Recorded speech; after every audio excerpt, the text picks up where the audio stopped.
Why use a wooden spoon for cooking? Welcome to News You Can Eat. I'm Chef Walter.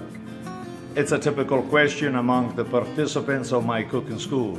Using wood spoons to stir food accomplishes several objectives. Wooden spoon stays cool to the touch. Your pan won't be scratched. The mixing becomes more uniform. Wood is naturally antibacterial and sanitary because they are treated with mineral oil during the production, creating a surface where bacteria won't grow. Wooden spoons should not be placed in dishwasher or washed in extremely hot water because they will dry out and eventually crack.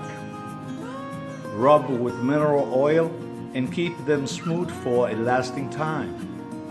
They are best used for stirring legumes, risotto, and all kinds of flour-related products, such as pasta and couscous.